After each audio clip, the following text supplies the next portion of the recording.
All right, so welcome to another deep dive, everybody. And today we are diving headfirst into the source material that you all provided. Yeah, lots to unpack here. There is, especially chapter 8. A new relationship with nature. Yes, a new relationship with nature. And we're going to explore like how humanity is hitting the reset button. Yeah. On how we interact with our planet. So we'll be talking about modern movements, we'll talk about the power of education, and we'll explore what a culture of sustainability could actually look like in practice. Sounds good. It's like searching for those little seeds of change that are already out there. Exactly. And figuring out how they might grow. Yeah.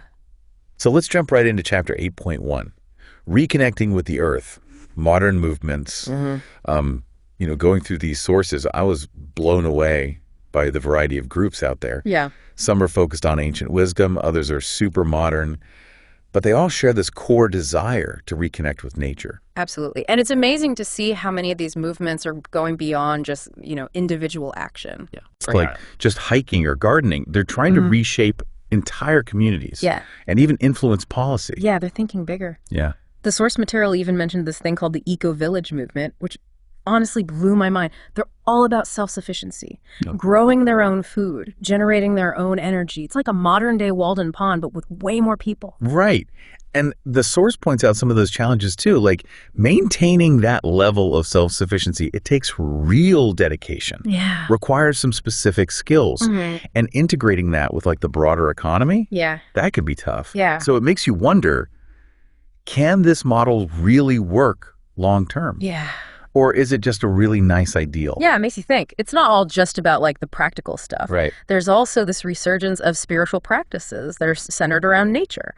I mean, some groups are incorporating ancient rituals and seeing the earth as like a sacred entity. It's like we're rediscovering a connection that was always there. Exactly. And the source highlights how we can learn a lot from these traditions, especially how they build that respect for nature into their entire worldview. I mean, for many indigenous cultures, this reverence for nature is not new. Right. This is just how they live. Yeah, that's a really powerful perspective.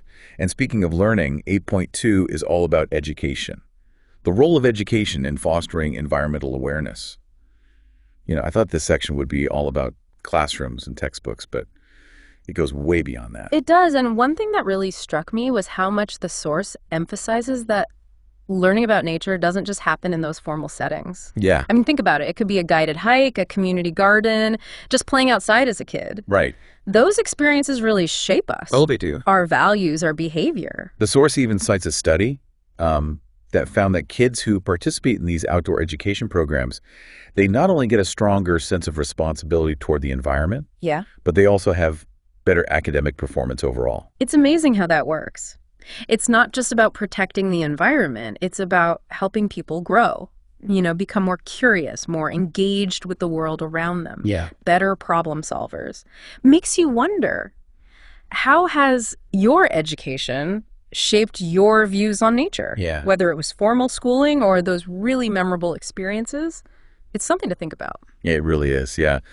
That connection we form with nature, it really influences how we view those big challenges. It does. Like building a culture of sustainability. Yeah. And that's what 8.3 dives into. It does. And that section is just packed with real world examples. Yeah.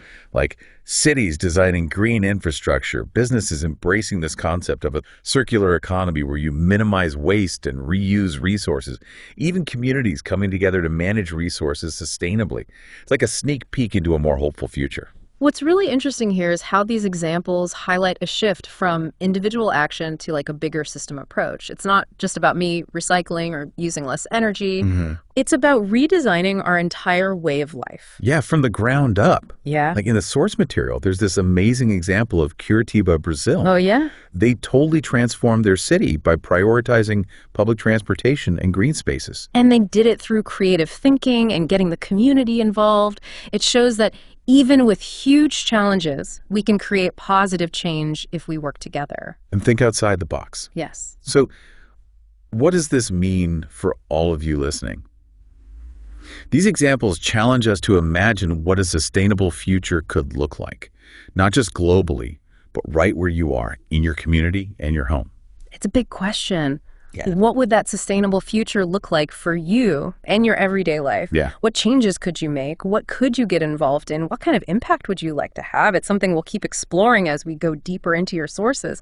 It's really fascinating, as we go deeper into these sources, it's like you see this whole complex relationship between humans and nature unfolding. This intricate dance we've been doing for ages. For a long time, yeah. Yeah. From like our earliest ancestors, living as hunter-gatherers to building these huge civilizations in the Industrial Revolution. It's crazy how much our relationship with the planet has shifted over time. It really has. And, the sources point out that along with all the progress and innovation, there's also been a lot of damage, deforestation, pollution, and of course, climate change.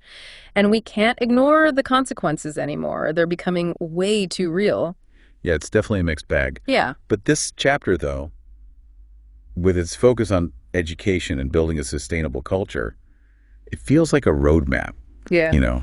Like a way to navigate this complicated relationship. It's not about dwelling on past mistakes. It's about learning from them and charting a better path forward. Yeah, exactly. The sources argue that we need to move beyond just reacting to environmental problems. We need to be more proactive and start taking preventative measures. And that means challenging some of the deeply ingrained assumptions we have about our place in the world. You mean like the idea that humans are somehow separate from nature? It's almost like we've built this wall between ourselves and the natural world, forgetting that we're fundamentally a part of it. That's exactly what the sources call an anthropocentric worldview, where humans are at the center. And it often leads to exploiting nature without thinking about the consequences. And this disconnect is a big part of why we face so many environmental challenges today. But this chapter does seem really hopeful. Like it paints this vision of a future where humans and nature can actually coexist in harmony, where we understand that our well-being is directly tied to the health of the planet. It does. And a big part of that vision is recognizing the idea of carrying capacity. The maximum population size an environment can sustain over time. It forces us to ask some tough questions like, are we pushing those limits? And if we are, what needs to change? That's such an important concept. It's not just about the number of people, it's about how we're living what we're consuming. The systems we've built, it all plays a role. It does. And that brings us back to the importance of education and building a culture of sustainability. We need to give people the knowledge and the tools to understand these complex issues so they can make choices that benefit both themselves and the planet. Like all those examples we were talking about earlier, the eco-villages, the sustainable cities, the businesses using those circular economy ideas, they're showing what a sustainable future could really look like in action. Yeah. They're not just abstract concepts. These are real-world solutions happening right now. They give us a glimpse of what's possible when we shift our mindset and our behaviors. I also appreciate that this chapter doesn't shy away from the ethical side of things. It's not just about science and technology. It's about asking ourselves, what kind of world do we want to live in? And what are our responsibilities to future generations? Those are big questions. They are. They're profound questions. And as we move deeper into the 21st century, they're only going to become more urgent. The sources even use this term intergenerational responsibility, highlighting our moral obligation to leave a healthy planet for the people who come after us. It really makes you realize that we're not just living for ourselves. We're part of something much bigger. Yeah. That goes way beyond our own lifetimes. We're caretakers of this planet, and we need to act like it. That's where the idea of guardianship comes in. Yeah. It's a powerful change in perspective. We're not just inhabitants, we're stewards of the earth. And that means not just taking individual action, but working together to create systemic change. So it's about changing our own habits, but it's also about speaking up, advocating for policies that prioritize sustainability, holding corporations accountable for their impact. It's about using our power as a group to shape a better future. Precisely. And the chapter also acknowledges that even small actions can have a big impact. It's easy to feel overwhelmed by how big the challenges are, but every choice we make, every action we take it all adds up to the kind of world we're creating. It's about shifting from what can I do to what can WE do. It's about understanding that we're all in this together and our collective actions have the power to make a real lasting change. That's a great way to put it. And speaking of action, what are some concrete steps we can take to actually put these ideas into practice? Because it's easy to get lost in the big picture, but where do we start in our everyday lives? Yeah, that is the big question, isn't it? Like, where do we even begin? It's easy to feel kind of stuck when you think about how huge these global problems are. I get it.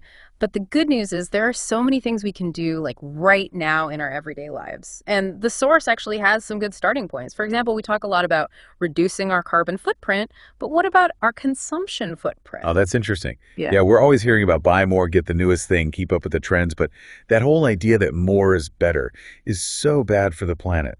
It really is. So maybe a good place to start is looking at what we buy and how much we buy. Like, do we really need that new gadget, or are we just caught up in all the hype? Can we choose things that last longer and are made ethically instead of things that are cheap and break quickly? It's about making conscious choices as consumers and supporting businesses that share our values and saying no to that whole throwaway culture. So it's quality over quantity, right? Making choices carefully.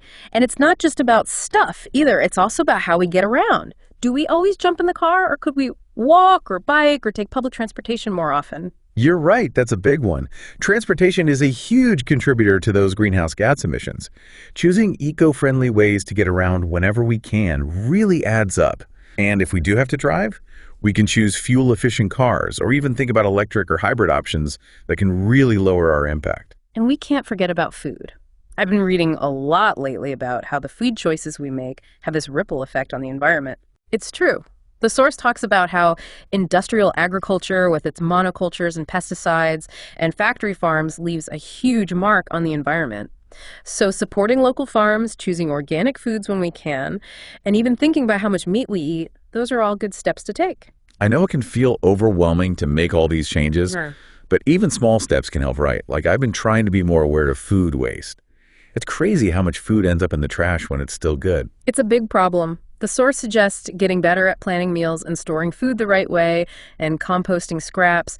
And did you know there's a movement happening around ugly produce? Fruits and veggies that don't look perfect for the supermarket, but are totally fine to eat. I love that. It's such an easy way to cut down on waste and help out farmers who might lose money otherwise. But it seems like we keep coming back to this idea that it's not just about what we do on our own. We need to be pushing for bigger changes to the system. Absolutely. Recycling alone won't fix this.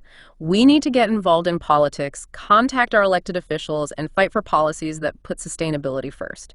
We need to make corporations answer for their environmental practices and demand better, more sustainable choices. So it's about making sure our voices are heard right, using our collective power to create a world that reflects what we believe in. Exactly. And remember, even small actions can make waves. It's easy to feel like we don't have any power when we look at these huge problems, but that's not true. Every single choice we make, every action we take, it all goes into shaping the future we want. It's about changing our thinking from what can I do to what can the we do.